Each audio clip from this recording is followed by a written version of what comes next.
नमस्कार दोस्तों, स्वागत है आपका हमारे चैनल फॉर्म पर्ची वाउचर में। मैं आपका बैंक मित्र हूं और मैं आज आपको बताने वाला हूं कि ईसीएस क्या होता है। आप लोगों ने बहुत सुना होगा कि ईसीएस मैंडेट और ईसीएस रिटर्न चार्ज ऐसा सुना हो। तो ईसीएस मैंडेट या रिटर्न चार्ज ये सब चीज़ ईसीएस ये होती क्या है। तो अगर आप लोगों ने चैनल सब्सक्राइब ना किया हो तो कृपया सब्सक्राइब कर लें। और मैं आपको पूरी जानकारी देने वाला हूँ। और वीडियो को लास्ट तक देखें, आपको सारी जानकारी इसमें पता चलेगी। तो शुरू करते हैं। तो दोस्तों, ईसीएस का मतलब होता है इलेक्ट्रॉनिक क्लियरिंग सर्विसेज। ठीक। हालांकि इसमें इलेक्ट्रॉनिक जैसा कुछ नहीं होता है। जनरली ये जो ईसीएस होता है, ये जो पूरी सर्विस जो होल होती है उसको ईसीएस मतलब कि वो एक ईसीएस सर्विस होती है, इलेक्ट्रॉनिक क्लियरिंग सर्विस होती है।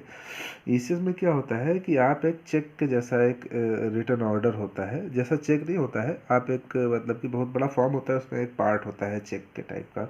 वो पार्ट जो है वो ईसीएस का सारा प्रोसेस वो पार्ट करता है। उसमें होता क्या है कि एक ऑर्डर फॉर्म होता है, जैसे आप पे चेक पे नहीं लिखा होता है कि आई ऑथराइज दिस पर्सन टू पे दिस। तो उसमें भी एक मतलब कि सारे क्लॉज लिखे होते हैं कि एक चेक टाइप का इंस्ट्रूमेंट होता है जिसमें क्या होता है कि आप किसी कंपनी को ऑथराइज करते हैं टू डेबिट, मतलब कि पैसा काटने के लिए सर्टेन अमाउंट। मतलब कि एक निश्चित अमाउंट, या तो निश्चित अमाउंट काटने के लिए करते हैं, या तो फिर इतने तक। जैसे कि निश्चित में जैसे आपने कहता है कि 115 रुपये कटेगा निश्चित अमाउंट में, तो सिर्फ 115 ही कटेगा। और अगर आपने बोल दिया कि 200 रुपये तक काट सकता है, तो 1 रुपये से लेकर 200 रुपये तक कोई भी अमाउंट कभी भी दे सकता है। तो उसके अलावा उसमें और क्या होता है कि मतलब कि सर्टेन इंटरवल, कि मंथली भी काट सकता है, मंथली काट सकता है या ईयरली काट सकता है या क्या काट सकता है। ये सब चीज़ों के बारे में आपको पूरा बताऊंगा। तो आप पहले मोटा मोटा ये समझ लीजिए कि आप एक निश्चित अमाउंट को निश्चित पीरियड के बाद कटने के लिए उसको ऑर्डर देते हैं कि ये, और ये भी उसमें होता है कि इस डेट से इस डेट तक कटेगा। ये सारे क्लॉज वेरिएबल भी हो सकते हैं। वो ये सारे क्लॉज को अपने इच्छा अनुसार बदल भी सकते हैं, अगर आप उन्हें खुद उनमें टिक नहीं करवाए हैं अपने सामने। तो वो अपना आप जो है वहाँ पर इसको चेंज कर लेते हैं, और उसके बाद आपको लगता है कि ये क्या हो गया, हमने तो ऐसा कुछ किया नहीं था। तो जब भी आप कोई फॉर्म भर रहे हो तो उसमें सारी क्लॉजेस देख लें, और जो ज़रूरी हो सब पूछ जांच के खुद अपने आप भर के उसको कंफर्म करें। ठीक है। और क्या होता है इसमें कि ये मतलब कि कब आप भरते हैं मोस्टली, क्या है कि जैसे आप कहीं दुकान में मतलब ख़रीदारी करने गए, किसी मॉल में गए, तो जैसे कोई चीज़ आपको पसंद आ गया, पास पैसे नहीं है, तो वहाँ पर कुछ एजेंट वैसे बैठे होते हैं, जैसे कैपिटल फर्स्ट हो गया, बजाज फिनसर्व हो गया, होम क्रेडिट हो गया।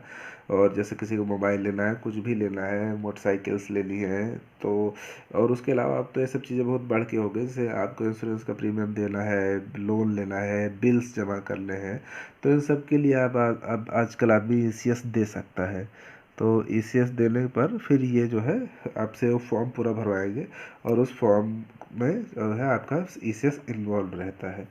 तो ये किस टाइप का हो सकता है, एक फिक्स्ड अमाउंट का भी हो सकता है। मतलब कि जैसे आपने उस पर लिखा हुआ है फॉर्म में कि जो है 999 रुपये ही कटने हैं, तो वो 999 रुपये ही कटेगा।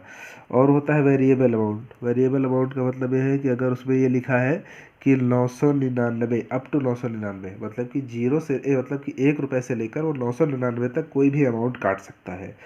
और जो है डिफरेंट डेट ये भी होता है कि मतलब कि 1 जनवरी 2022 से शुरू होके ये 1 जनवरी 2099 तक चलेगा, ऐसा डेट्स लिखी होती है। मैं कोई हाइपोथेटिकल नहीं बता रहा हूँ, मैंने देखा है कि जो एंड डेट होती है वो 2099 तक लिखी होती है।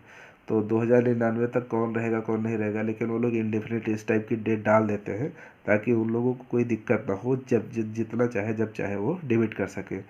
तो उसके मतलब कि ऐसी डेट्स रहती है। और उसके अलावा कि ईयरली, मंथली, क्वार्टरली, ये सब चीज़ें भी क्लॉज वो अपने आप भरते हैं। आप अगर पूछेंगे तो बताएंगे आपको, अदरवाइज़ आपको नहीं बताएंगे, वो अपने आप भर लेंगे। ऐसे करके जो है लोग कस्टमरों को बेवकूफ़ बनाते हैं। तो उसमें क्या होता है कि कभी कभी मतलब कि वो अपने मन से भर देते हैं, फिर कस्टमर को कुछ पता नहीं रहता है, उनको हर एक चीज़ के बारे में बताया भी नहीं जाता है। उनको सिर्फ जनरल चीज़ें बता दी जाती हैं जो कि एजेंट के फ़ायदे में होती है।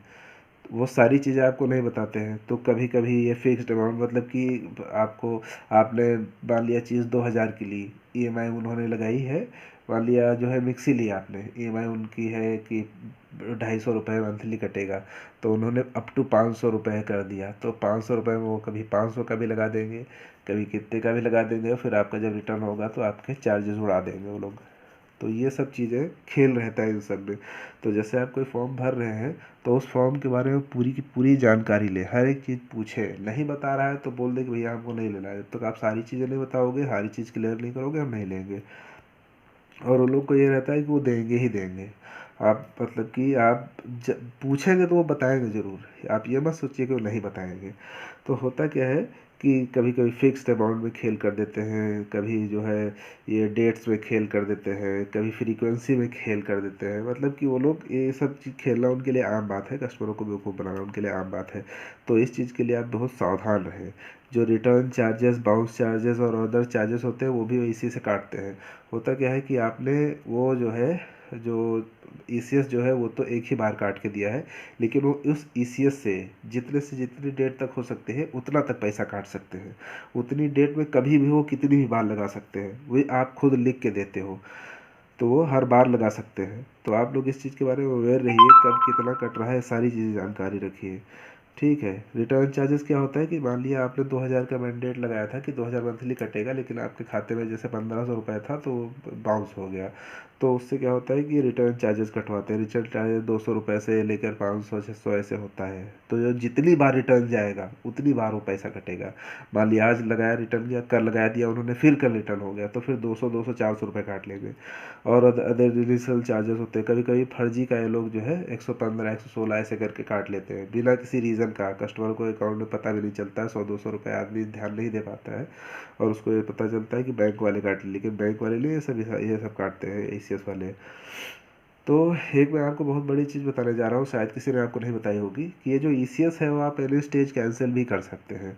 आप अपनी ब्रांच जाइए जिस बैंक में आपका खाता है, आप उनको इन्फॉर्म करिए कि भाई साहब ये ECS मैंने दिया था लेकिन इसका पैसा गलत कट रहा है, एक्सेस कट रहा है या गलत काट रहे हैं लोग।